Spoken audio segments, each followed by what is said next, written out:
Well, welcome to this Nearpod training.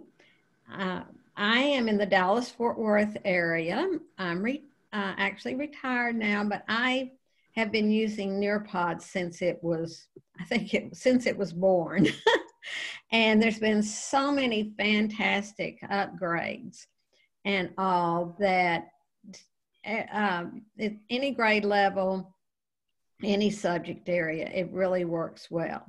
And so my plan on this training is, at the beginning, I'm going to have you be my students. I want you to see and understand what the student sees on his screen. And then the second part will be in your account, and I'll be showing you just, how to do everything, how to create, how to edit, and all those new features that have shown up. So I'm going to go ahead and, as I said, Amanda, I'll leave you with the chat, and then when we get started, if you want to put the code in for the presentation for the Nearpod, that would be great too. Sure. So let me just get to my Nearpod. So what I'm doing right now is I'm going to my Nearpod library. And my Nearpod library probably looks a lot different than maybe yours, but I've been using it a long time. I have lots of folders and I've got lessons in there. Now I've got still some things that really need to be cleaned up, and I keep saying when I have time, but that will happen eventually. So I'm going into my Nearpod library, and I am going to start a lesson. And anytime you do a lesson, you have a choice. You can do live participation or student-paced. And with the age your kids are, either one works very well. We're going to do live participation today, which means I'm the teacher, I'm in charge, I'm driving the show. Student-paced it's the same lesson. You are just going to be able to give the students the code, and they will do that lesson on their own time. And with most people, even if you're doing a hybrid model, you probably have a pretty good percentage that are going to be all virtual. And so sometimes student-paced really works well in that situation. But either way that I choose, when I launch it, this is where the code comes up for this lesson. And so I want you to be at nearpod.com, and I want you to join. And there's a little place where it says you put in the code. Well, our code today is 2QG8L. Those of you that have been using it think, oh, it used to be all letters. Now, it's not case sensitive, but recently they've started having to put numbers in I guess they ran out of combinations and all. So you see, and I'm double checking this right now. Let me omit a couple of more people. Okay.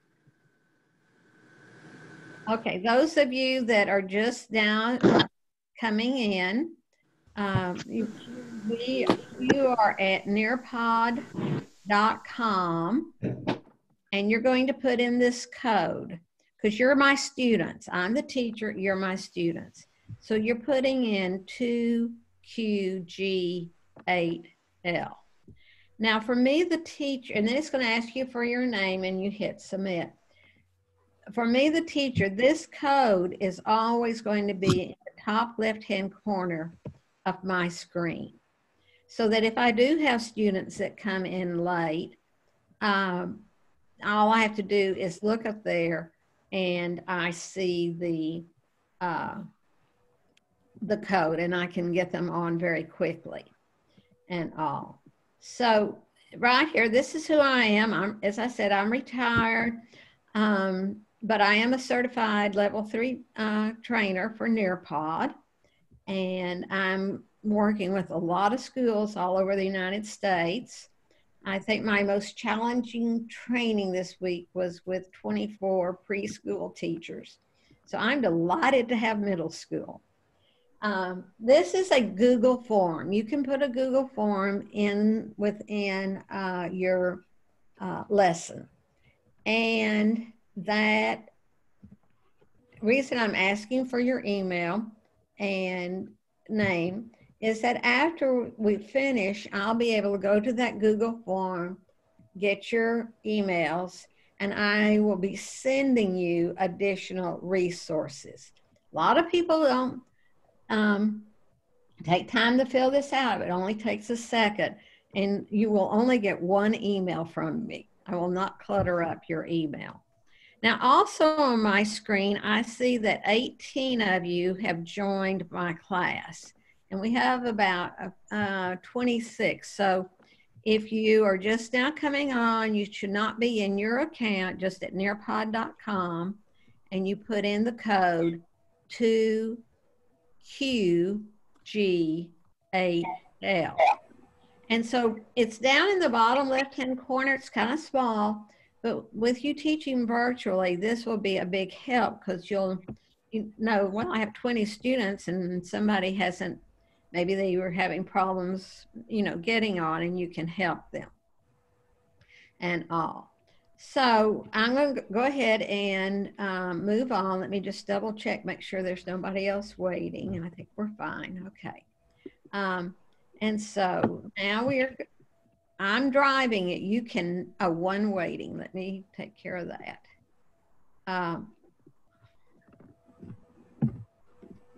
Okay. So we didn't, okay. Now we have one more person in. Yay. I love having all of you. So those of you that just joined or got in, I want you to go to nearpod.com and put in this code 2QG8L. Now this is one of the reasons I have you be my students. This will only show up on the student's device. Up in the top right-hand corner, there's an icon. It looks like paper and pencil. And when you click on that, what that does, that opens notes. And this is a great way for your students to take additional notes. And when they decide, do I want it sent, my notes sent to me through email, or do I want it saved to Google Drive or to OneDrive? And besides that, they will get a copy of this whole presentation. So it's a good way for them to have, to be able to review and such. Now on the teacher screen, you do not see that icon. So I have to, when I'm working with students, I have to remind myself, be sure to tell them to click on the notes icon and all so that they can take notes. And they are the only ones that are going to see the notes. You will not see their notes. And a lot of through this presentation, you're going to see sometimes a downward arrow that just means there's more slides. They're usually just reinforcement to what we're talking about. So I won't be opening up all of this. This is a poll. So I'm asking you, which of the following best describes your familiarity with Nearpod? So you just respond. I love using polls with my students. When I do this, I get 100% participation. I very quickly see where everybody is in this particular case. So in real time, I am seeing your responses. And it's also building a pie chart for me. And so when I do a poll with students, I like to share out the results of that poll. It shows them, okay, here's another way we've done data collection and all. And so what I'm seeing is that the majority of you have heard of Nearpod. That's great. And there's a few of you that use Nearpod all the time, which I think is wonderful because you can be a great resource to your teammates and all. And some of you a few times and all. So I love a poll and such. So as I collect this data, as I said, I see it in real time. I have the pie chart and I can share that out. Now so this is what I was seeing. This is just a little fake class. I was seeing how all of you respond, and you see here is my pie chart, and they have that share button right there in the middle. All I have to do is click on that, and that pie chart will show up on all your students' screens. Okay? So some of you say, well, I've heard of it, so maybe I've heard of it. So what is Nearpod? Nearpod is a presentation tool, but what makes it so great for using with students is it becomes very, very interactive. And I will tell you, as I said, I'm taught with using all grade levels from kindergarten through high school, all subject areas, and all. So it's very, very intuitive, and the kids love it because they feel like they're participating. They're not just listening. Now I have a video, so you can have videos inside your Nearpod lessons. And anytime I show a video, I get this pop-up window. And it says, would you like to play this video on this device only or all devices? Now, if I play it on my device only, I start the video, we're all watching it. If I do it on all devices and such, then you just have to remember that not all your students will click on that video at the same time. So you got to add a little lag time. But I'm just going to go ahead and click on this device only. Now, throughout this, you're going to find there's some very short videos. This is less than 2 minutes. And Nearpod's they do a great job on providing these resources. And so I'm just clicking on the video. Introducing Nearpod. With Nearpod, you can make every lesson interactive. Launch lessons your students can't wait to join with collaborative, engaging activities like virtual reality, simulations, and gamified quizzes. As the teacher, you'll always know where your students are with Nearpod's formative assessments, including polls, open-ended questions, draw-its, and more. Get started with what you already have. Upload any of your favorite resources, PowerPoints, Google Slides, and videos, including directly from YouTube. Add in media and formative assessment in a few clicks. And now you can add questions directly into videos to make them interactive. Get started even faster with our library of pre-made lessons and videos, built in partnership with some of your favorite brands. You can use them as is or customize to meet the unique needs of your students. Once you're ready to launch your lesson, choose from 3 teaching modes. In live participation mode, you control the pace and students participate on their devices, either in person or remotely with web conferencing. In student-paced mode, students move through and participate on their own, whether they're working from home or in class working in centers, stations, or groups. With front-of-class mode, you can use Nearpod without student devices and facilitate collaborative discussions. Imagine what you can do with Nearpod. Your students will love lessons that combine engaging media with collaborative ways for them to show off how much they've learned. You'll love unlocking student understanding in real time and having reports to inform the next day's instruction. You'll wonder how you taught without it. So We're going to look at, the reports. We're going to look at all the interactive activities you can add. This is a lesson on predator and prey. And I did this lesson originally in PowerPoint number of years ago. And it was just a PowerPoint presentation. But I brought it into Nearpod, and I'm just going to admit one more person there. I brought it into Nearpod, and I was able to make it now very interactive and all. And so I know we had someone just join. If you go to nearpod.com, just write this code down, or it may be in the chat by now, 2QG8L.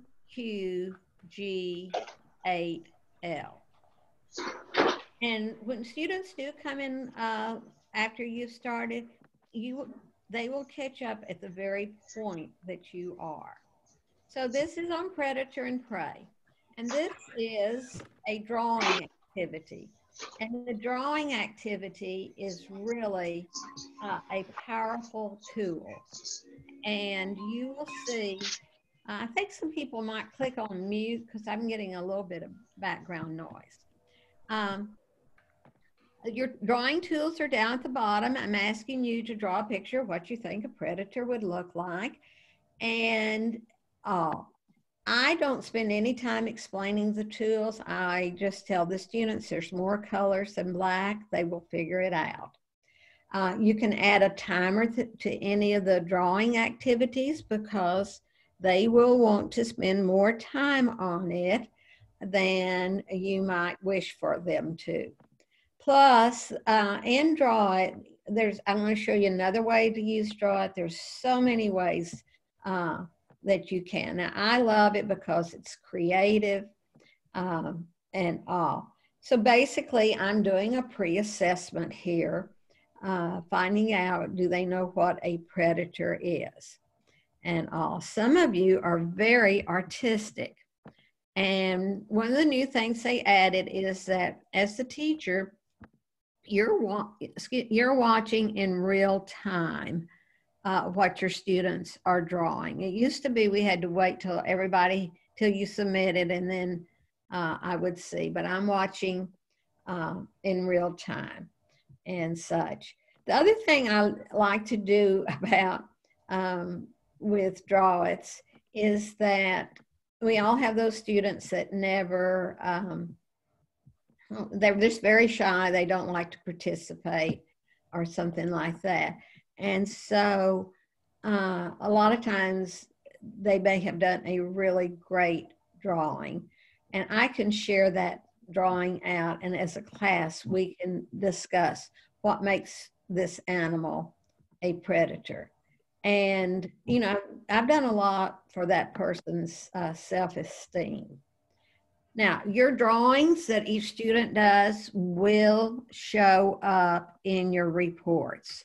You will be able to see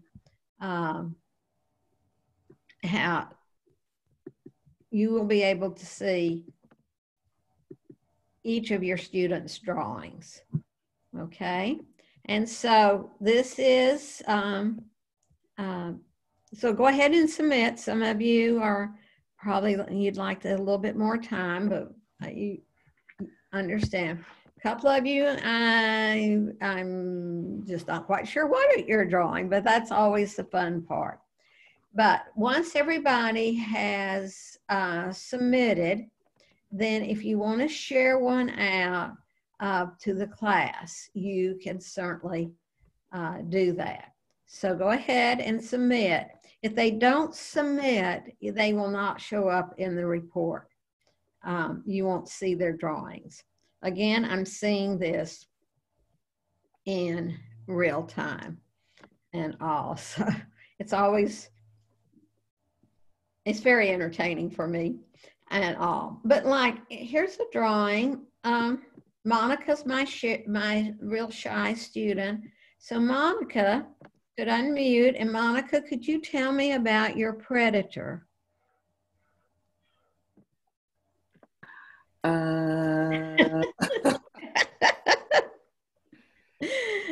what makes she's a little too happy, so therefore. Okay, so what makes this character that you drew a predator? So this is how I would lead the discussion and such and all. So I can close it and all, but that's how you are able to share out. You know, Monica never raises her hand or anything. So I'm going on. And this was what I was seeing. I was seeing all the drawings, and then I was, when it turns green when you've submitted, it's yellow while you're still drawing. So this was just part of my lesson. It was a PowerPoint slide, another PowerPoint slide. Now, this is a different way to use drawing. You can take a slide and go ahead and be circling the predator in each sentence. You can take a slide that was just a plain PowerPoint slide, and you can convert it to a draw it. And when you convert it to a draw it, then your students have those drawing tools, and they can annotate or follow your instructions and all. And so this could be a map that you've done a convert to draw it, and you've asked them to color in, you know, the 13 colonies. It could be a math problem that has been converted to a draw it. And then they could also, they could solve the math problem and write the answer and all. So draw it, it just has a lot of ways that it can be used, and it's a very powerful tool for you to use with your students. And when I'm working with students, especially if you're just starting out using Nearpod, I always try to have a draw it near the beginning, mainly because it kind of breaks the ice. The students are immediately involved, and they are you know, you're getting that 100% response that you're looking for.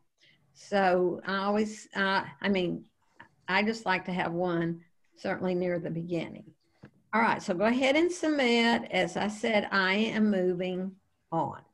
I have a question. Yes. When they're on a slide like this, do the students have the ability to zoom in? So like if I made a slide like a higher level text, because I'm a reading teacher, I wanted them to annotate. If I use like a regular size text, is that going to be too little where they're not going to be able to see it, or would I need to break it into parts? Okay. Remember that this slide was, it could have been, this was done so long ago, we didn't even have Google Slides. Remember, but I created it in PowerPoint. I could have made my text much larger. Now, I've never, someone that hasn't submitted or something, I've never tried from a student standpoint to see if they could zoom in, but you could increase the size of the text, okay? And that would be one way. I had a question. Given the social anxiety in high school, with regards to your drawings, is there a way to show everyone's drawings without having their names attached to them? Well, I'm so glad you asked that. Down on the bottom right-hand corner of my screen, the teacher screen, there is a bar, and it's always there. And it says, right now mine says hide student name. And I can click on that.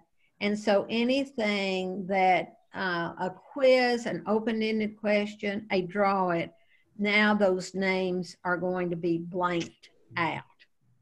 So like, let's just say I come up here and I'm going to share this one because it's very annotated, and I hit it, and you do not see the name of the person. See how it has those stars above it.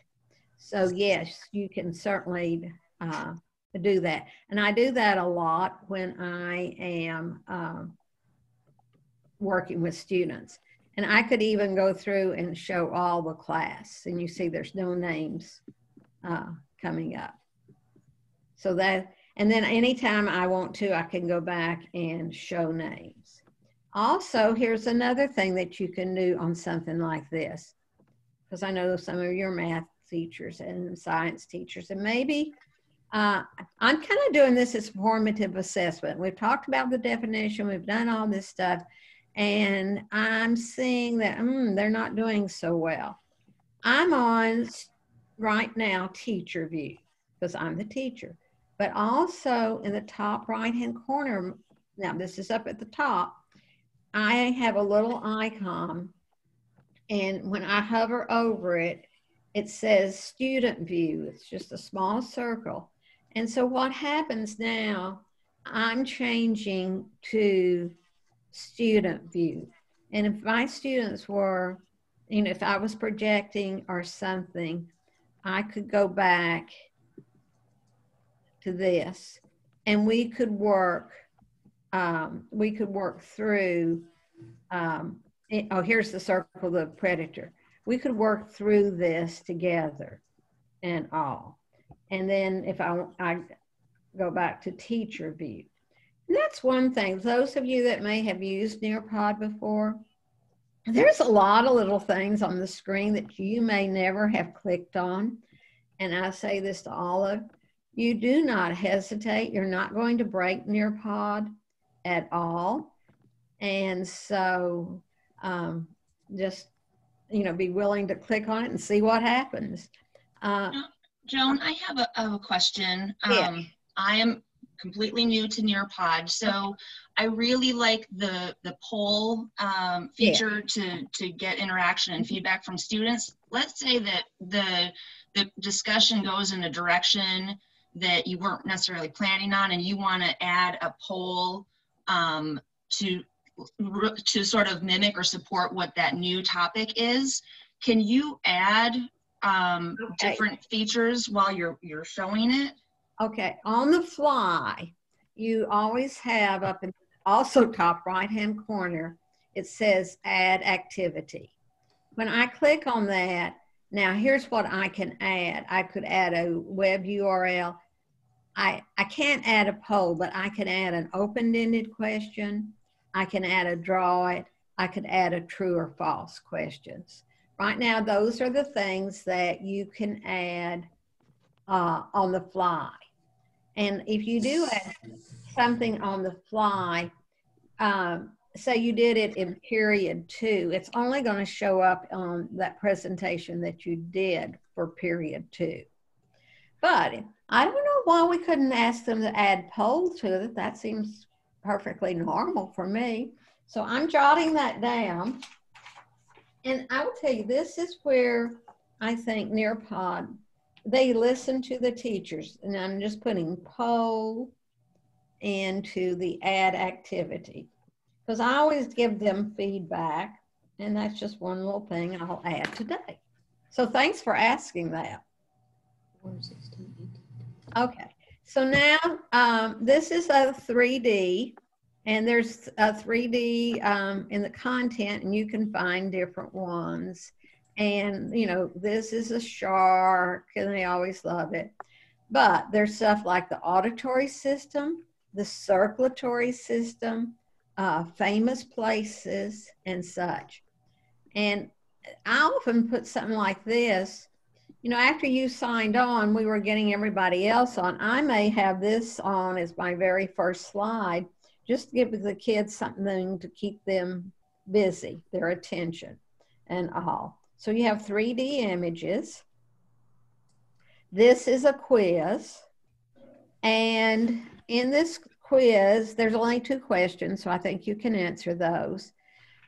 A quiz will be graded for you. When you go to reports, you are going to immediately see how the whole class did on the quiz, how each question, the percentage of correct on each question, how each student did.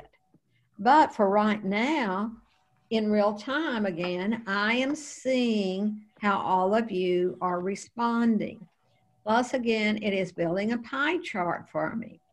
Obviously, if it is a key lime pie, would I like to have that from Florida?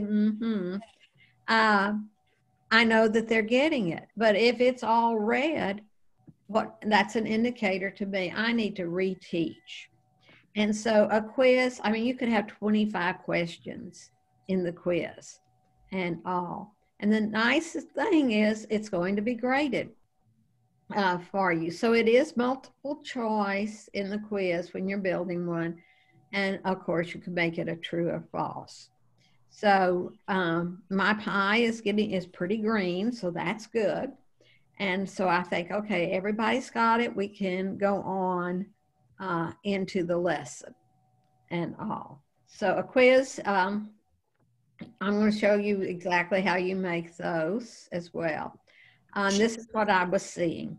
For the quiz, if it's all right, can you export that into Excel? Okay, we had a big discussion on this the other day. Once you look at your reports, you can download it into is it CSV? I'm forgetting my acronym, which can be taken into an Excel. But I'll show you in reports how it looks. And the whole report can be downloaded as a PDF also, or it can be shared. But I know you're thinking, I want to if I'm going to use this for a grade, I want to get my grades out so I can put it into whatever your grading program is. Okay. But when you see it, and I'll show you, I downloaded one for a teacher the other day. And then you could take it into Excel from there. This is a Collaborate board, different from a poll, but it's again one of the things I like to use with my students. I get a pop-up every time, and it says, "Would you like to approve student comments before they're posted?"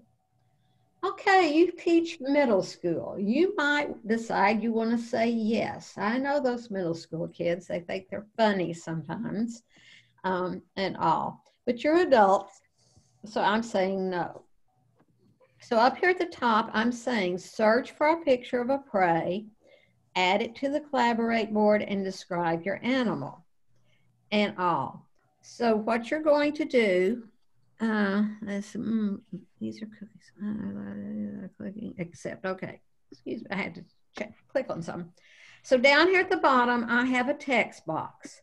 So I'm going to a rabbit. A rabbit is, that doesn't even look like a rabbit, does it? A rabbit is a prey because, and I'm now typing in Swedish, but right next to here in this little blue box, it's a little landscape.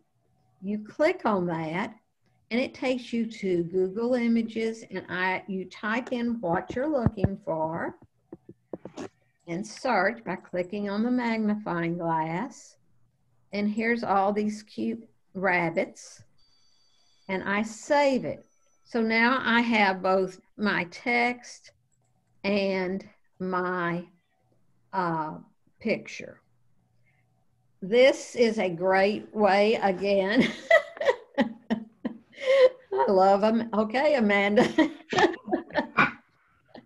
I love, again, getting all this input from all the students. And let's say you weren't approving them and some student put something up there that was inappropriate. You have a trash can and you quickly can click on that trash can and it will delete what they have posted and all. And so again, you see, I could have, just like I could come hide names so that when they're posted, everybody sees them, but they don't know who actually did post. So I do that a lot with my, when I'm working with students and all. And, you know, you can have a discussion. These can be shared. You can put a timer on it. That little heart means you know, throwing out a question and you've got some real good, and you let the students vote on their favorite one that's other than their own. And so they would be able to do that. And right up here, you see, I have it coming in by whoever did it first, theirs came in first. Or if we were voting, I could do by whoever had the most likes.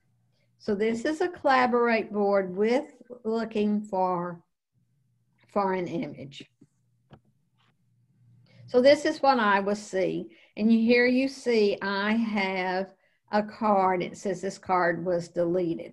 That's what happened when you click on that trash can. Joan, I have a quick question. It also has a share button. Yes. Where could you share this to? Okay, let me just go back here. No, I don't want to put it. Okay, when I hit share, I could share it as a link. I could email it. I've never shared a collaborate board. That's why I had to come look. So you're not really, so those are you can send it via an email account. Oh, okay, thank you. Okay. And please, I love when people ask questions. And I have one. I tried to to save it to the Google Drive and maybe take notes while we're going through it, but it's not showing up in my Google Drive. You shared this. So your presentation, the appearance is that if you click on the pencil and the paper in the right-hand corner. Oh, well, wait till we finish. Oh, it doesn't happen until you're done? Yes. Oh, okay. Okay, right, because you might, you know, you want the whole presentation, not just parts of it. Remember? So it should show up when we finish and I've closed out the presentation. Okay, I see. Okay. So this is what I was seeing. As I said, we looked at that. And then this was just my lesson, and we went on. Now, this is an open-ended question. Again, love open-ended questions. Can an animal be both a predator and prey? Explain your answer. Now, this will not be graded for you because there is no right or wrong answer. And so your students just go in, and some of you just type something, so it'll start, something will populate on my screen. And I'm seeing it, I'm seeing the responses of all the students as they're putting this up. And what happens is, again, I've got all the names blanked out, but if some student just nails it. I mean, they get a response that is just right on. Again, you could share it just like I was sharing the drawings. And what I'm seeing in real time, I see all of your responses. I'm also seeing how many have responded by a percentage and all. And so, again, I can scroll through these. I can quickly look at the answers. I can share them. And when we get to where you're creating, you will find that there is another tool on open-ended questions that may really be very helpful to you. You can toggle on now in open-ended question the ability for students to answer orally.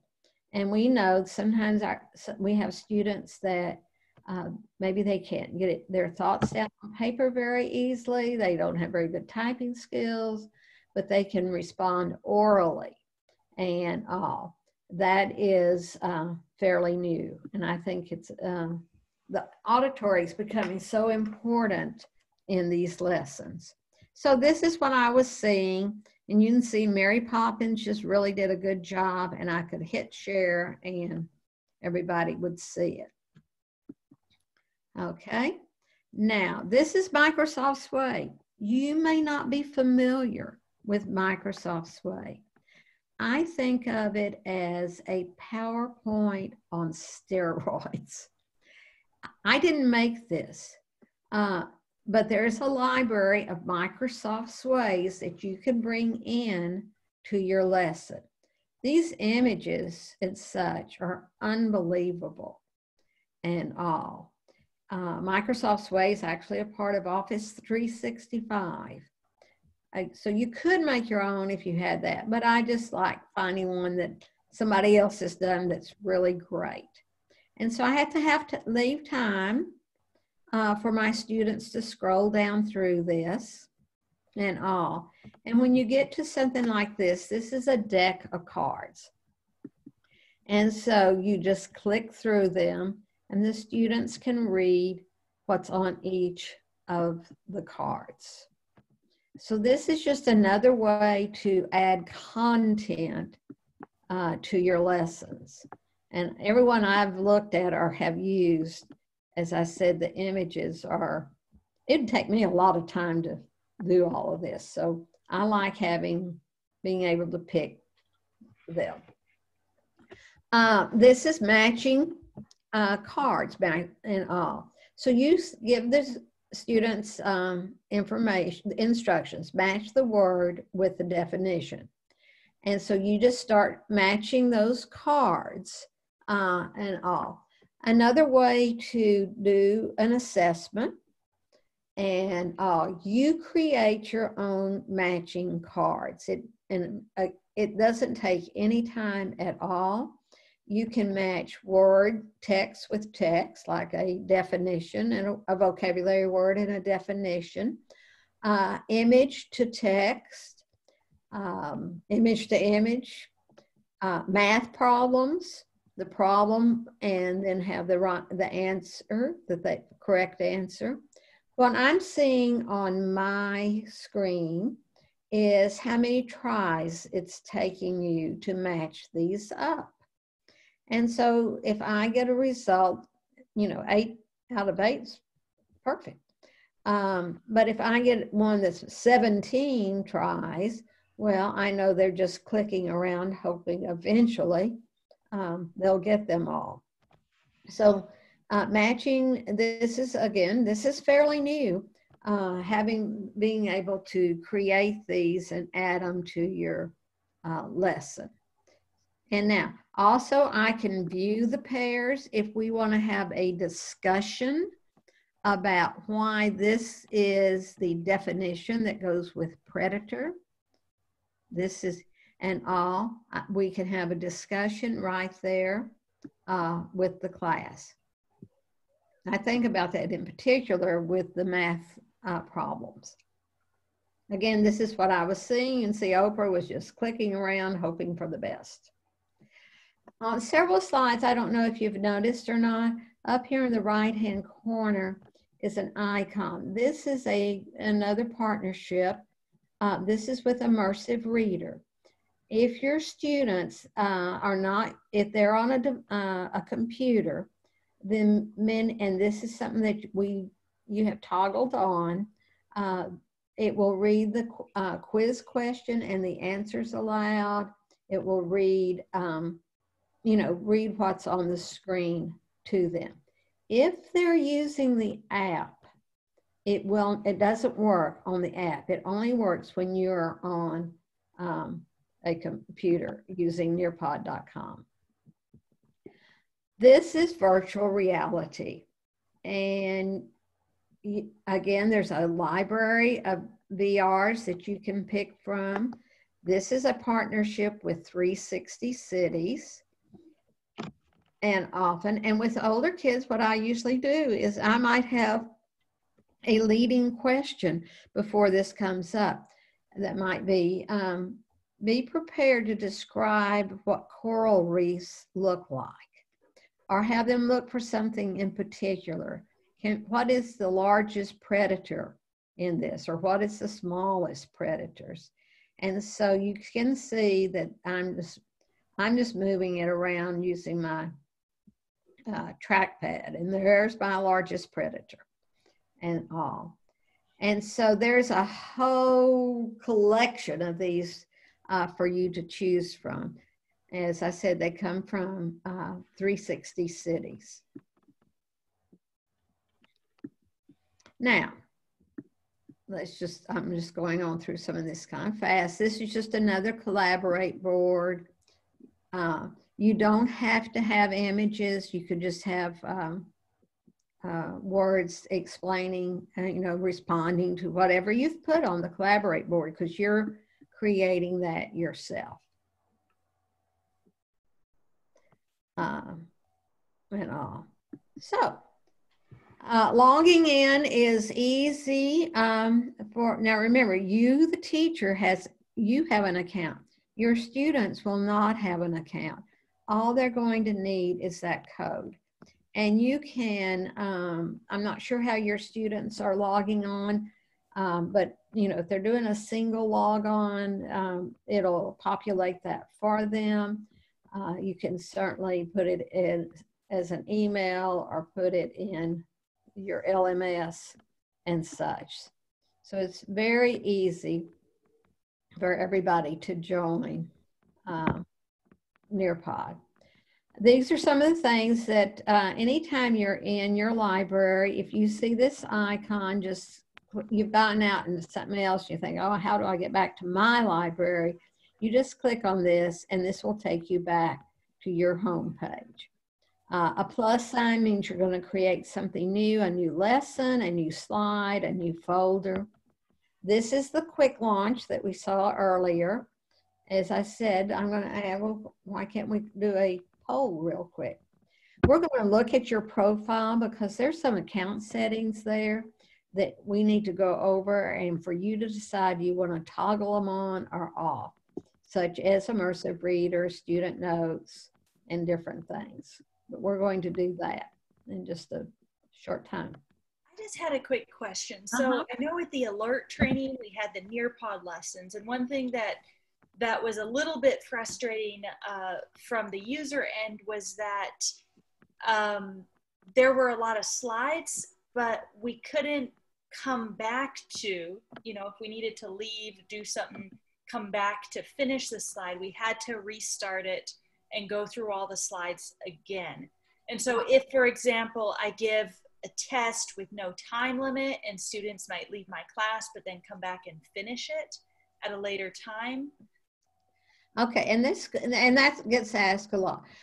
Here's a couple of my suggestions. One, if it is a lesson with a lot of slides and a lot of activities, I often duplicate that lesson and then I divide it into 2 separate lessons because I know that I'm not going to get through it. Now, if you launch it student paced, then of course the students would work on it on their own time. And there's times I will tell you that I've gone back, because on live participation, your code is good automatically for 15 days. On student paced, it is 29 days. You can make it longer. But so if you don't close out that session, yes, you can get back into it.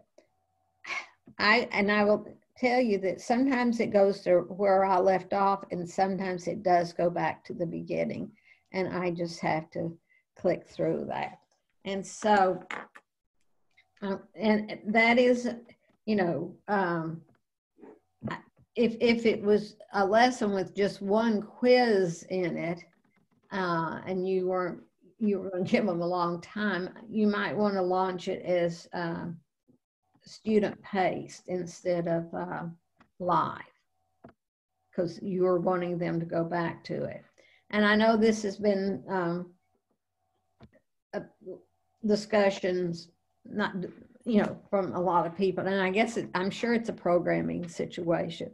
But if I do have something that's very long and I know that I'm only have 45 minutes, I'm not going to get through it, I divide it up into two shorter lessons. And that may not be the answer you wanted, but that's kind of how it is right now. So going on, in the library, the Nearpod library, there are over 8,500 plus lessons. And we're going to show you how to use all the filters because you don't have time to look at that. In August, they added interactive videos. And those are videos that have been created that have embedded questions. You also can bring in, say, videos from YouTube and add your own questions in that. And we'll look at that. And I'll give you a couple little hints on that. And so, you can search by lessons, by videos, you can search by state standards. Those are some of the ways to search for lessons.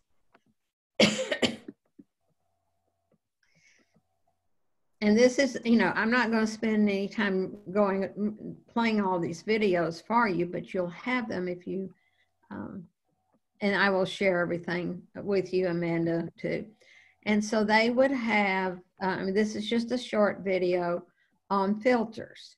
And so when you see this, all you have to do is, you can find lessons in the Nearpod lesson library using filters. To show this, I'm going to go to the Nearpod lesson library by clicking this in the left sidebar. You can see I can preview any of these lessons, but I'd like to search for lessons tied to a specific state standard. So I'm going to change this to California, Math, 7th grade. I'm going to find the standard that aligns to what I'm looking for. So this is 7GB6. This is for solving real-world and mathematical problems involving area, volume, and surface of 2- and 3-dimensional objects. These are all lessons that tie to that standard. When the lesson opens, I can see on the right the standards alignment to the California state standards. It not only matches up with the 7th grade standard, but to the 6th grade standard as well. Once I preview the lesson, I can decide if it's appropriate for the standard I'm trying to teach here. From here, I can click Add to my library, and it's now ready to be launched for students.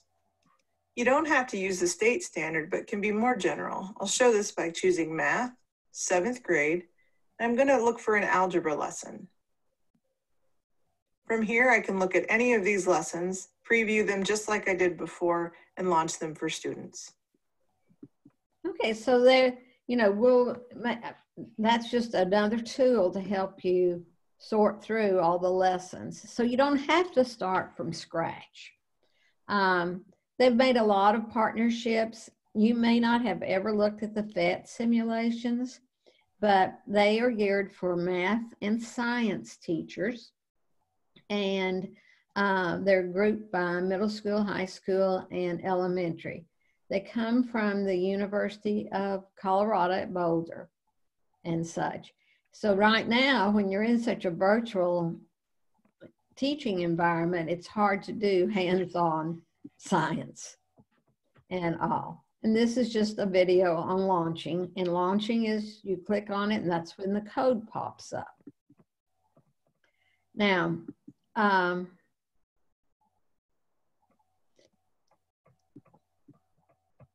so when you do student paced, you're going to get a code just like we did live paced. Now notice there is a toggle button underneath there. It says require student submission. I would always have that on. It's also going to be in the settings because on student pace, remember they're doing it on their own time. If I have put in activities such as a draw it, a quiz or such, I do not want them to go through that lesson and not do any of those activities. So if I have this turned on, that means they have to do those activities before they can move on through the lesson. Also, teachers can view where their students are during student pace. So if you give a lesson, say student paced on Monday and you say you have to Wednesday morning at 8 a.m. to finish, you can go in and see where they are in that lesson. So, as I said, reports, there's about 3 different ways to get to reports. It's very easy, and they help you analyze data. As I said, they can be emailed as PDFs. You can share them and all. When I finish this and close out this session, my report for this group will be immediately available for me. Again, just another very short video about reports.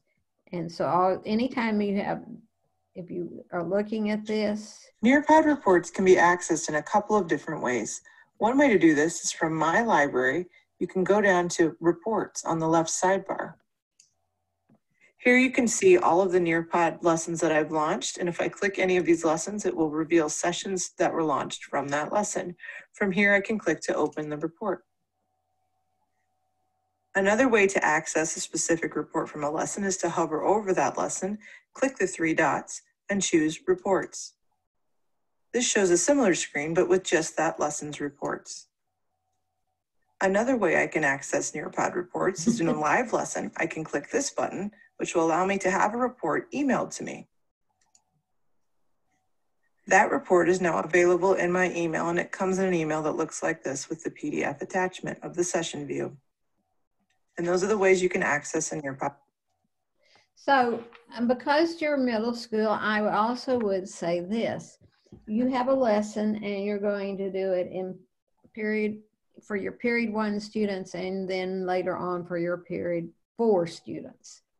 I always launch it as a new lesson for the different periods, mainly because in reports, I want my students in one report that were in period 1.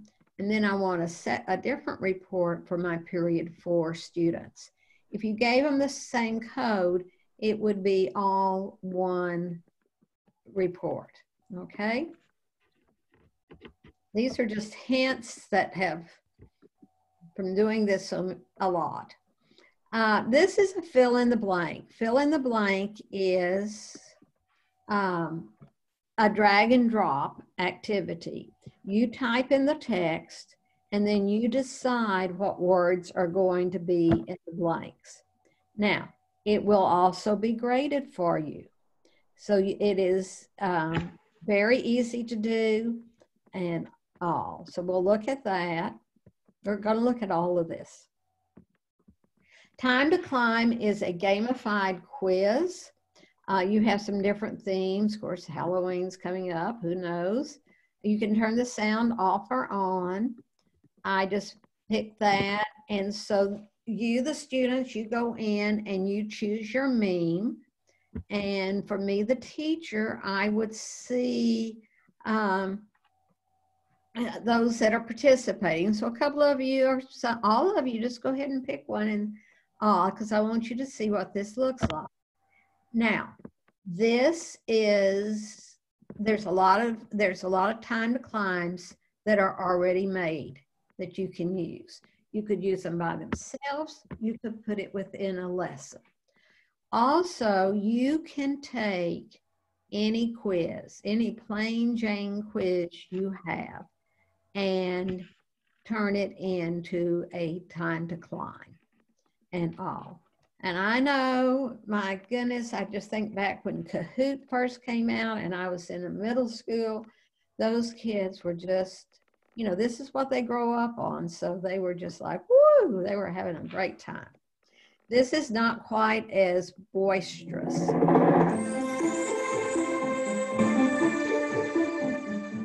So this was a lesson on there, there, and there. It was already in the library. Each question is timed. And so if all the students answer before, say, the 30 seconds, it moves on to the next question. And we're not going to do all of these. what I'm seeing is a leaderboard. So it is based on who gets it correct and who's the fastest. Joanne right now is ahead, but of course she could be knocked off, I think, pretty easily. And so it's another way of getting, doing an assessment. It's very engaging. Well, I said she could be knocked off, but that's not happening. She's good. And all. Now, there, and there. My goodness, that is a topic that takes a lot of teaching for everybody to finally get it in their brain correctly. So you can, so I'm seeing on the leaderboard. Now I'm sorry, I'm going to go ahead and stop it. And y'all did not knock her off, okay? She was still there at the top. So here's what, as I said, you're going to get some additional resources afterwards. We're getting ready to look at all these ways that you can add content, how you can find lessons, how you do these various activities. So a lot of times I always start with a lesson that I find in the Nearpod library, and then I want to add some other content or activities, and that's what I do. Okay, so Joan, I got a message from one of our teachers who got kicked out. She said she's in the waiting room. If you want to check to see if she's let there. me. We don't want. Well, you know, let me see. She's not showing up. I don't have her in the waiting room. Huh. Well, you know what? I'm getting ready to pop out of this lesson and have everybody go to their Nearpod account.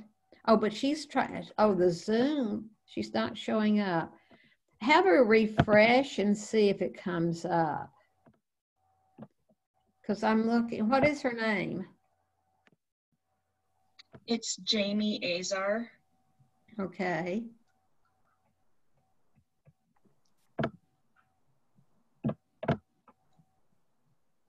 Well, it did not.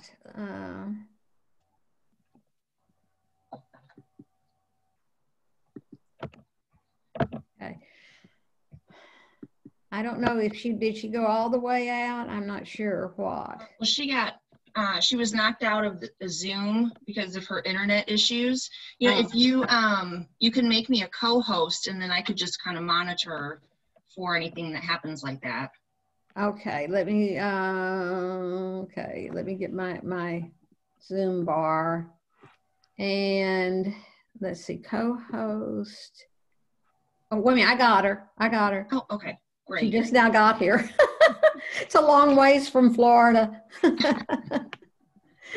Okay, so what we're going to do now is that I'm going to actually end this lesson as the teacher, and I'm going to do it by clicking right here, and you can see I could get to reports. I'm going to end the session, and then yes.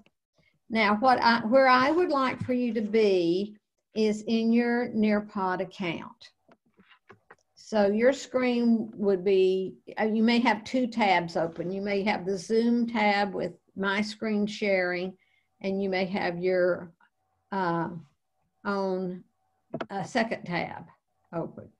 But one you can either watch, you're going to see, to me, Nearpod is very, very intuitive, and all that I'm going to be kind of doing the same thing over and over. But the first thing I do. Can we get the code again? Huh? I'm sorry, can we get the code again? Okay, I took out, we're not in a lesson, you're just in your account.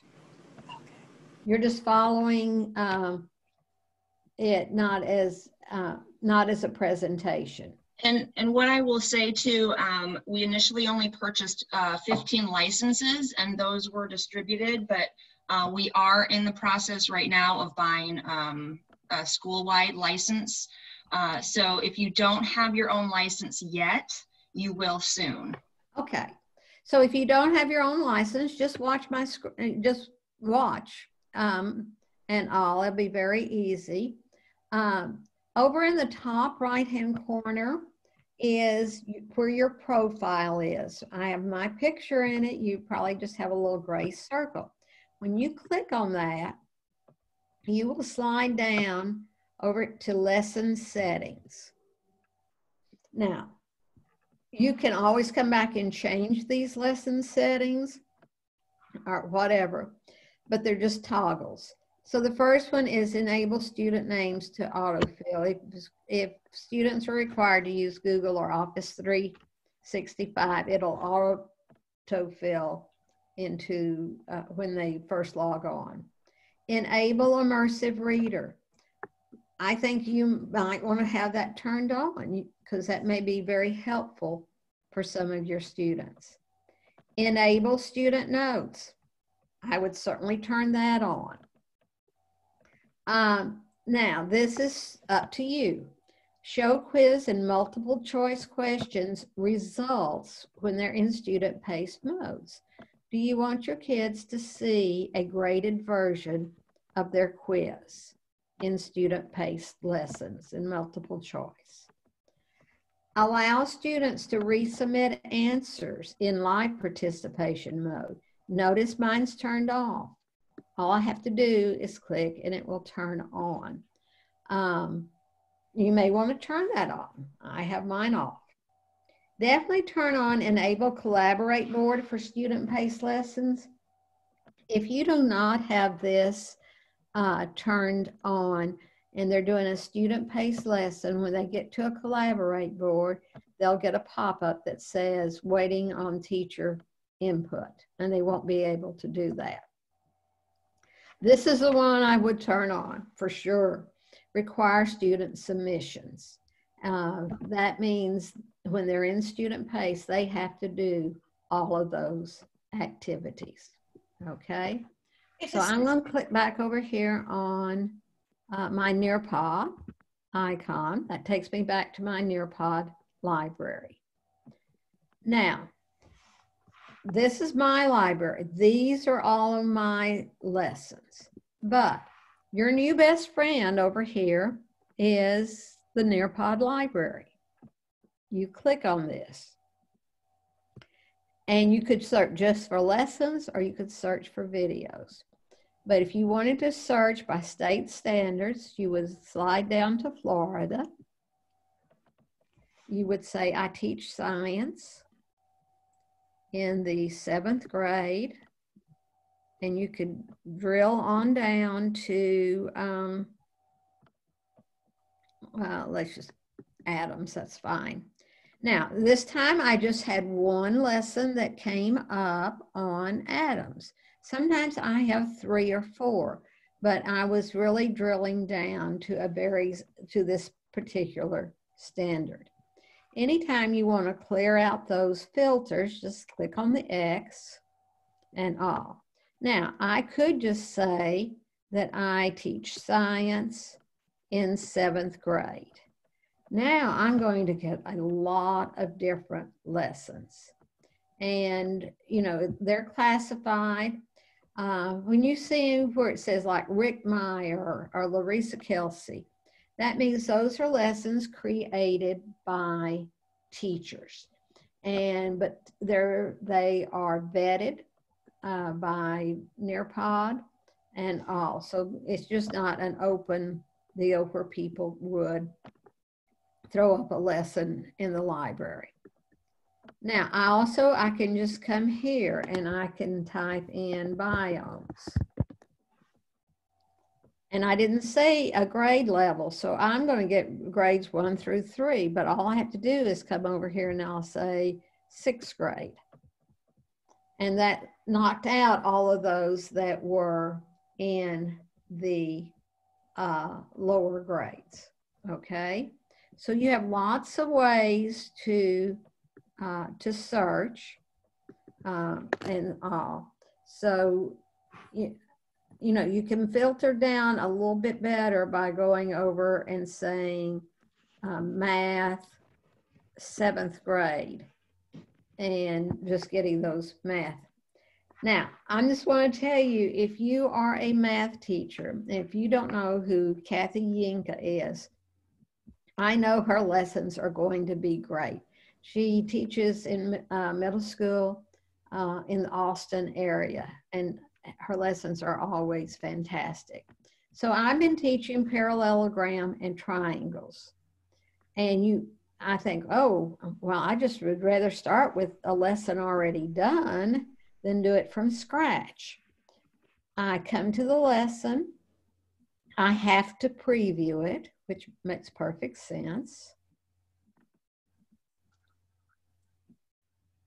And Kathy's lesson is going to come in here.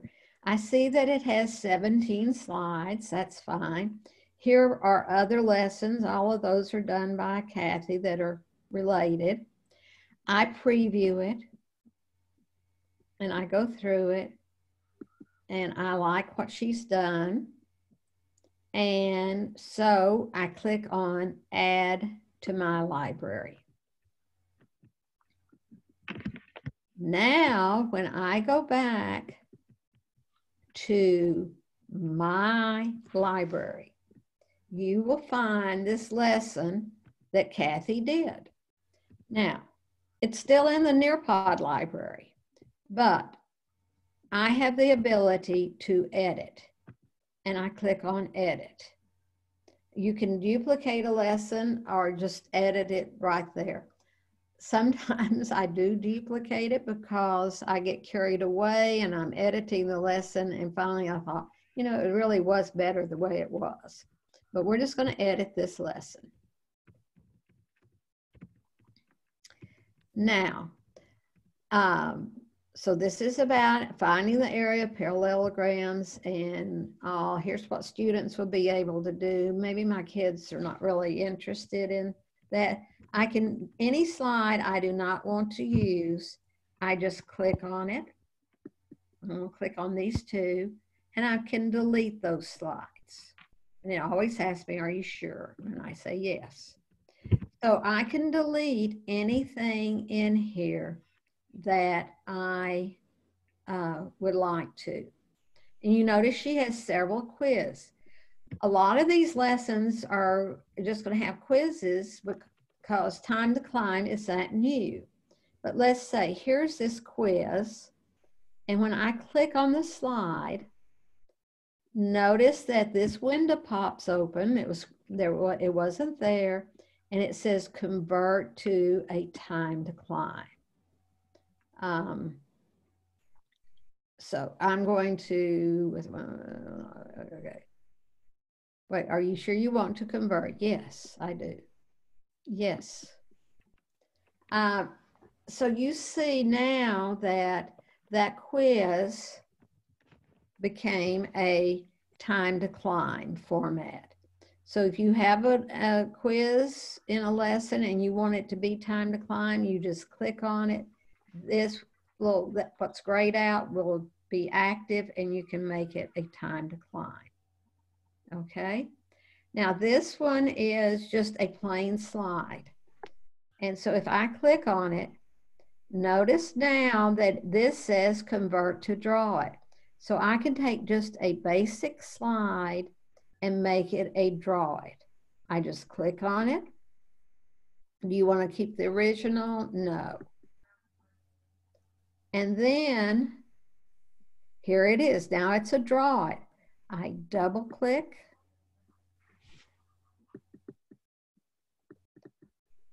She says, okay, let me just get off of it. There you go. And all I have to do is type in my instructions. And this would be maybe circle this is not a great sample that I picked, but circle the adjectives or verbs, whatever. So you can take any plain Jane slide and turn it into a draw it. You will find this window open on available on many of the activities. And all that, when you click on it, you could add an image there. If I was teaching a science lesson on condensation, I could have an image here of condensation. I could bring in a video. I could bring in an audio file. It could be a web URL. Or I could have an audio recorder. Maybe you have some students that they need to hear the instructions read to them. And you would just click on it. You get a microphone. Students, please circle the verbs in red and the nouns in green. Bingo. I save it. And then the students will learn anytime they see that, that isn't something that they can listen to. And so audio was not available for lessons that maybe been in here a couple of years or 2-3 years. And so if you want to add audio, that's how you do it to any of those slides. But you have some other content you want to add. So you click on add slide.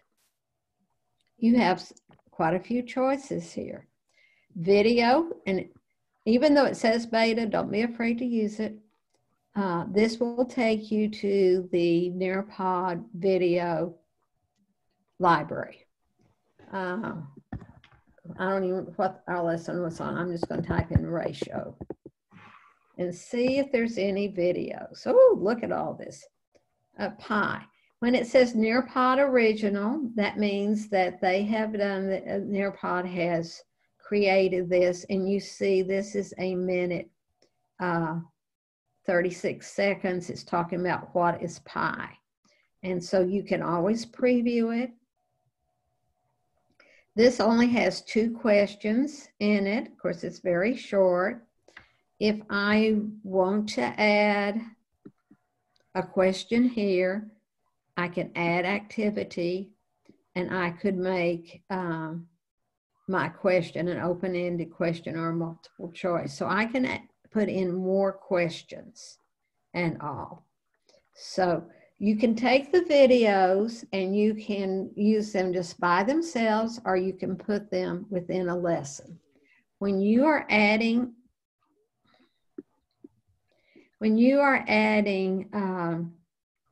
new slides like this video, they always drop to the bottom. And so you just drag and drop them wherever you would like. Add a slide. This is just adding a blank slide. Maybe it's you want to add some instructions or just an image. Web content. As you know, students can really mess up URLs. I'm just going to put in NASA because it's nice and short. But you think about URLs, most of them are much, much longer. So I put in this URL.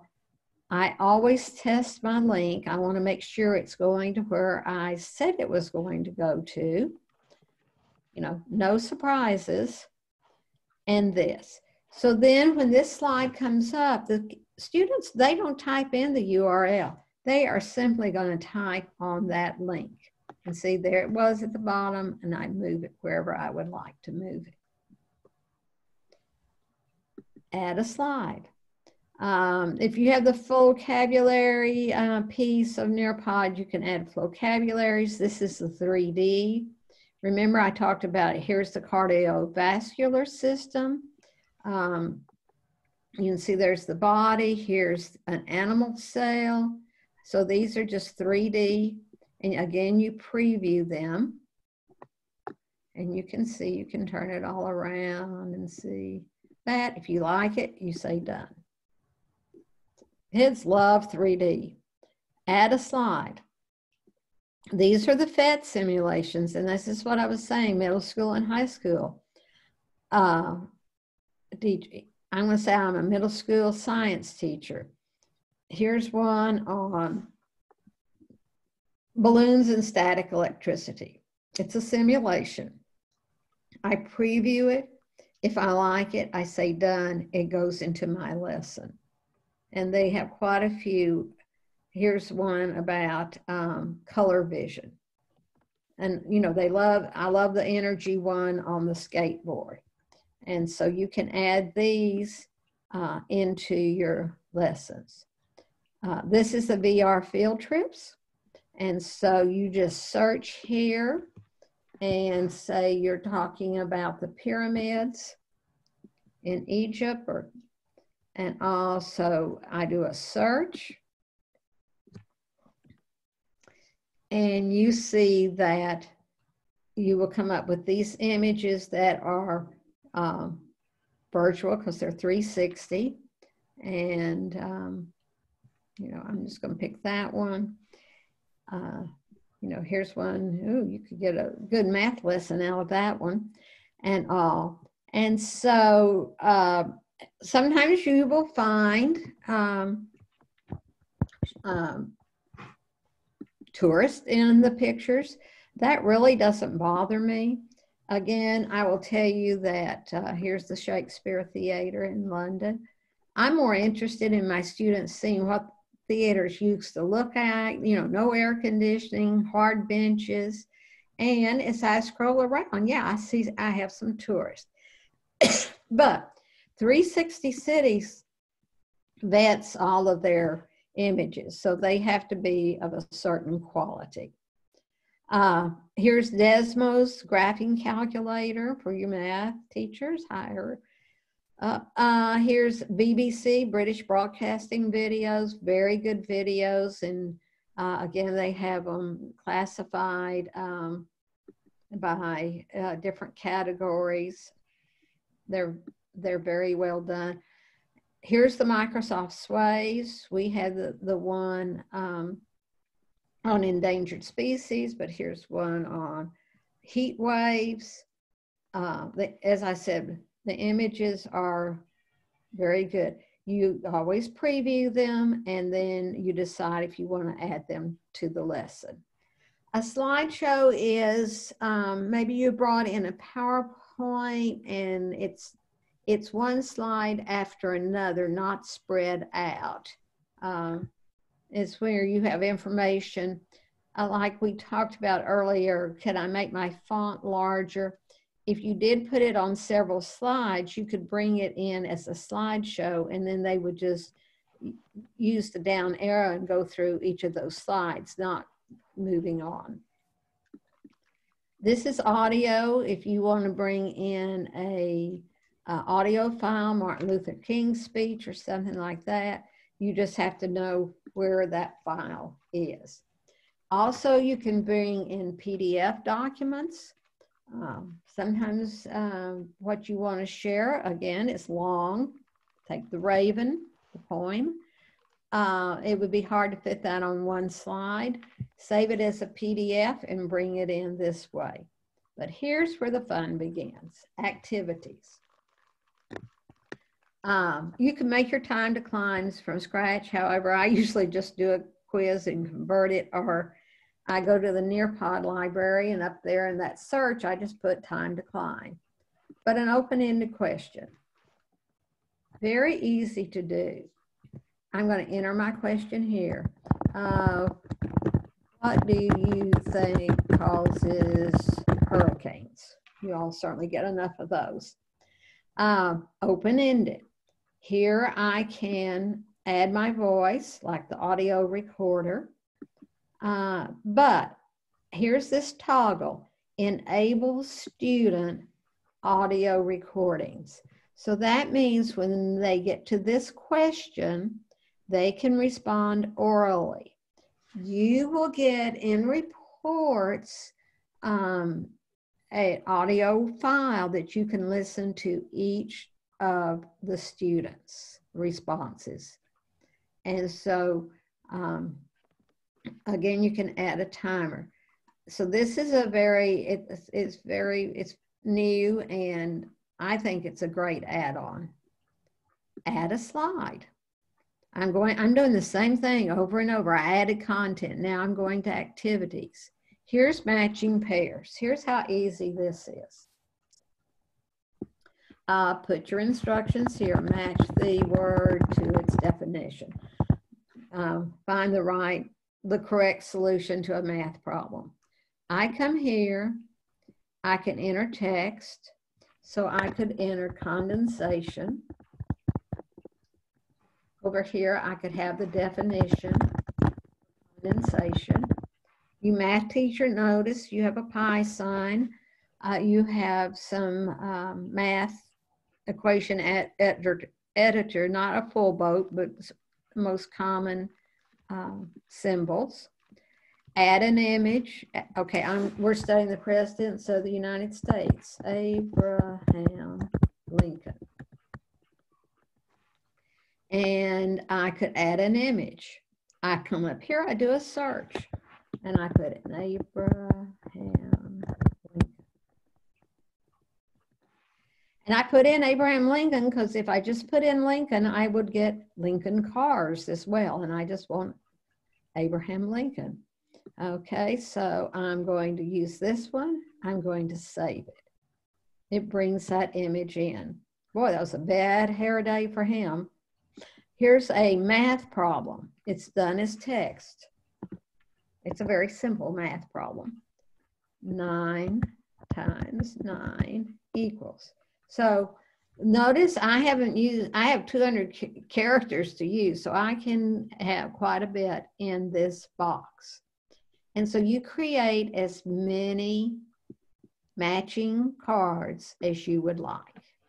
I think there is a limit, maybe 15, 20. Save. So all I'm doing is I'm taking this great lesson that Kathy did and I'm adding my own stuff. And remember, it's all dropping here to the bottom. And a lot of times when I'm adding, I just let it drop to the bottom. And then when I'm finished, I go back and move it where I would like it. Quiz. You've done this in other programs, I'm sure. You put your question here, whatever it is. You put your answers. You can have and all. Notice again, I have I could type very long answers. You have to pick the right one. You could add, again, media, audio instructions, whatever. And then you just save it. And it will be graded for you. I could have titled that quiz. Activities. So you see, I'm just adding slides and I'm choosing between content and activities. You can put Flipgrid. If you use Flipgrid, you can put the topic URL and student login link to be able for them to jump to it very quickly. Just a question on the PDFs when you add them. So for example, as a reading teacher, I'm thinking here, okay, I could add in a PDF with the text and then have each question be questions from the text. Yes. But is there any way to put in like a PDF or a document they could actually underline and annotate and then have it pop open and close for them to do the questions? Okay, I'm not sure about popping on and off. You could bring it in as a PDF and then you could convert it to a draw it and you could go from there. So they could annotate on top of it with those draw tools. Okay. But then if they were going to answer the questions in the quiz, they would have to click the back button to go back to the part that they edited. Yeah. Yes. Okay. So it wouldn't be able to show up like in like on the side or something like that, the quiz. No. Okay. Yeah. I was just curious because I was like, it'd be awesome if it could do that. Yes, right. But you know, because it's longer, I would bring it in as a PDF and then convert it to a drawed slide. Could I ask a question on that kind of stems off of that one? Could students then save that as like a Google Doc or connect it? Because they can save their notes. You said at the beginning of the presentation, they save that PDF and then open it for the next day as reference, or? You know, I haven't tried that. To be honest, right now, guess what? I'm not getting to work with many students. But let's see, let me think about this. You're saying, they're going to save it at notes. They've saved the presentation. It should be in their Google. It should be, if they're saving, sending their notes to Google Drive, it should be there. I would just try it one time and see. That's all you can do, right? Either works or doesn't. Nothing ventured, nothing. That's right. That just has been my attitude for a long time. And so now I can't even remember what we were adding. Okay, so let me see. Add a slide. But this is fine. I'm always happy for people to throw out questions. Okay, that was a draw it all. Draw it. All you do is, if you're not doing a convert to draw it, you just put in your, draw a picture of. But I could put, if you're a math teacher, I know like a parabola as an image, as a background image here. And then my instructions could be draw the line of intersection, or something like that. So your drawings can be many different ways to use that. When you're thinking of annotation, just think annotation, convert to draw it, and be creative with that. This is the Collaborate board. You enter your topic here. So we're doing weather. I enter what I would like for them to put their opinion on. What's the difference between a tornado and a hurricane? I like these first three the best. I like it because I think the contrast is better, but that's just strictly up to you. Add a slide, add activities. Here's the poll. Very easy to do. So you have your question. What is your favorite ice cream? I do have a toggle over here where I can allow students to choose more than one option. So vanilla, chocolate, Rocky Road. I could have as many down there as, and you see, I could have a lot more characters. I'm just keeping it short and sweet. Now here's this next one. Add a slide, add activities, fill in the blanks. And now this is something I really like for you to understand about fill in the blank. Again, you could have cursive, different colors. I kind of like this. So I'm going to say 3 large cities in Texas are Dallas. I'm showing you this for a particular reason, and San Antonio. Now you can see I can fill up this box with text, but Joan, just really quickly, I had another teacher who she got kicked out of Zoom. Oh, okay. It's Monica. Okay, let me just go up here. There she is. Hello, Monica. We want you back. Okay, I think I got her back. Whoops, don't need to see you. Can I just ask a question here? So I'm clicking on all of these things like the activities, like the field trip or the FET, but I know there's no option to search. Am I just missing something, or is my okay? Well, now, like when you go down, yes, when you go to, we'll go back to that. When we go to like the field trips, the virtual VR, I had a blank at the top where I put in Shakespeare Theater. And yeah, I can see that, but I don't see anything for like the BBC or the. I just have to go over. I go over to those categories and eliminate it down, that way. But a lot of times when you go to the categories, then you'll have a window and it'll have little icons for each one of them. but we'll go back to that just to double check that I'm understanding what you're asking. Okay. No, that's fine. So I guess we can't search certain one of them. So that's fine. Yeah. Okay. So anyhow, I've typed in all this information and then I hit next. Now this is where I decide on what words are going to go into the word bank. Now, the reason I showed you this is it will be graded. And I put Dallas, Houston, San Antonio. If a student were to drag over Houston first and then Dallas, San Antonio, it would be counted wrong because they didn't put it in the same order that I did. So when I use something like this, I always make sure it's sequential, greatest to largest, you know, whatever that is. Now, I could easily give them credit for it, but just think about it. When you have something in one sentence, the order is going to matter.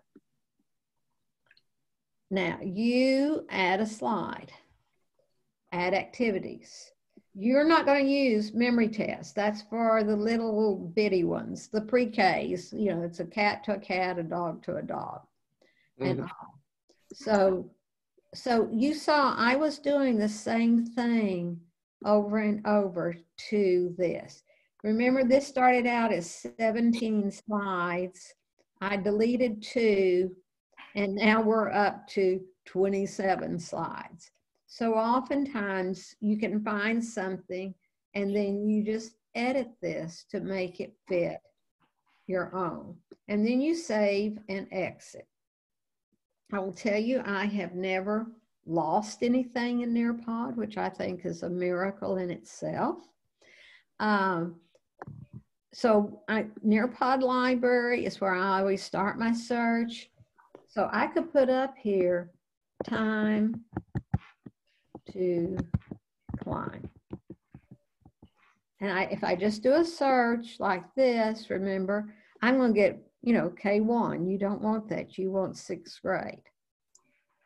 And so you see, I mean, there's some great ones already done for you. 3 branches of government, hyperbole, figurative language. This is where I found the one that we did on there, and there. Probability. So yes, there's a lot that here, you know, for you to already to use. But sometimes people think, oh, how did she get to those time decline? Just remember that you're going to use the search features and that this gets you back to the Nearpod, your Nearpod library.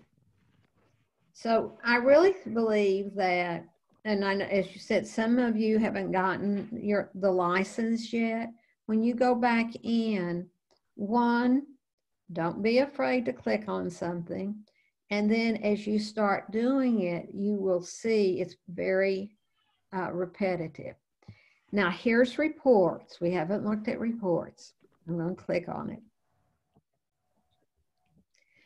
And so all my reports, and I have lots of them in here.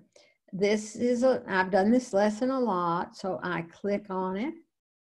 And today, this is your group. And you can see now why I would like, if I have several periods, I want them by period so that they are separated. So I click on it. And just like you saw in that short video, I start, you know, this is a summary. This tells, you know, how many people participated on the quiz. I come down here, I can see that, you know, each of my students, how they did across the board on those. But I also can then look at it by quiz. Here is the quiz on a predator. And so you can see by each question, by poll, here's the draw a picture. And now I would see all these drawings. and all. You'll get a response on if you use the interactive videos and such. Now, up here, you have the ability to, let me just go back to a summary. Let's go to quiz. You have the ability, it says downloads. So I can download my view, the session view, or by student as a PDF or as a CSV. And I decide where I want it to go, to either to my local drive or to my Google Drive. And normally when it's in a CSV format, you are able to take it into Excel. So it's kind of a two-step deal, but so it's just up to you how you want to do that. You can share your reports if you need to share it with the administrator, or you can share it with, you know, teammates and such. And so, and you can print this whole thing out. It used to be about 15 pages long and all, but every session you do, you will get a report. So you can find reports there. When you're in your Nearpod library, you can get to reports there and all. And you may not have paid much attention to, I think it was in one of the videos, these 3 dots. When I click on them, that means I found a great lesson. I worked on it. I want to share it with somebody else that's teaching it. So you send it to them, email. Here's duplicate. And if you're needing to do differentiation, duplicate is wonderful, because you could take your one lesson and then duplicate it a couple of times if you needed to. And you could, you know, in the second one, you could change maybe the number of questions in the quiz, whatever you need to do to meet your students' needs. I can add it to a folder. If I wanted to add this lesson to any of these folders, I could do that there. Export to a PDF. Another way to get to reports. I could delete this lesson. I'm going to go ahead and delete it because I have so messed up that good lesson that Kathy had done. So I think you will see that you can use Nearpod with all your students and with all of your different subject matter. So Amanda, do we have any other questions? We're getting near the end, and I know it is Friday, isn't it? Yes. Yes. It is Friday, please. I'm not seeing any questions that I don't think were asked directly by the teachers. Okay. So are there any additional before we sort of wrap it up? I had a question. So I just wanted to clarify, we can't actually edit the slides for content. We would have to create a PowerPoint slide separately and upload the slides individually. Is that correct? Right, because those slides, when they come in from PowerPoint or Google Slides, the slides themselves, they're basically an image. So you want to make sure that, you know, your content on those is right, you know, no misspelled words or something. So the editing, if it was a slide in the presentation, of course, you can always go back and edit a quiz or any activity. But the slide itself is basically an image. So you can't go in and change it without getting back into either PowerPoint or Google Slides. Okay. I'm curious about the importing of slides. Okay. So let's say I made a bunch of slides in Google Drive, but I only want to import one of the slides from that slideshow. Copy and paste. you go to your Google Drive, you go to that Google slideshow, you find the slide, you can copy it, you come back to Nearpod and you can paste it. If I went... So I would add it as a PDF or as a... Oh no, you can just bring it in as a slide. Okay, probably the quickest way is I have this lesson. Oops, I don't want to launch it, excuse me. Okay, this doesn't.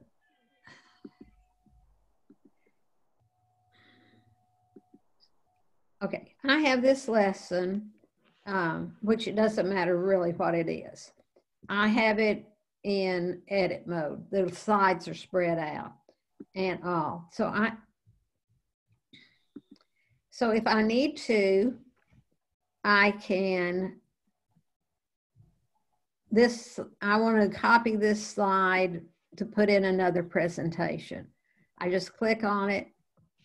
Oh, now, the one thing I run into, and the reason I'm running into this is it says it's grayed out because there's a copyright issue here. You'll see on this one, well, okay, this is somebody's lesson, not mine. Let me just go to one of my lessons.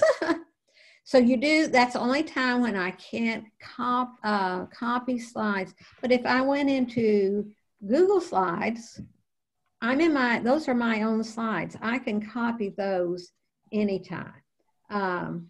Okay, this is a lesson that I created. So there's no copyright issues here and all. And so here's a slide I want to copy. See how it's up here, copy? I would just click on it. I would go to the presentation where I wanted to put it in.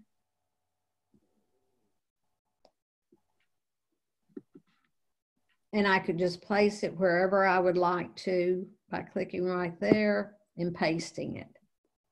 Same thing if I was in my Google account. So I would just copy the slide there in Google Slides and then just click over here and paste. Okay. Yeah, it's real easy to do. That's, I mean, and you could copy several slides. I've done that before, where I'll just use my keyboard and I'm on a Mac, so it's Command C, and then I just click on the slides I want to copy, come back to the other one and bring them all in. It works very easily. Okay. Anything else I can answer? It's 4 o'clock your time. It's only 3 o'clock mine. And all. Okay, well, I have so enjoyed this. You have been a great group. I love it when the participants ask questions. And also, I'm going to stop the recording and all.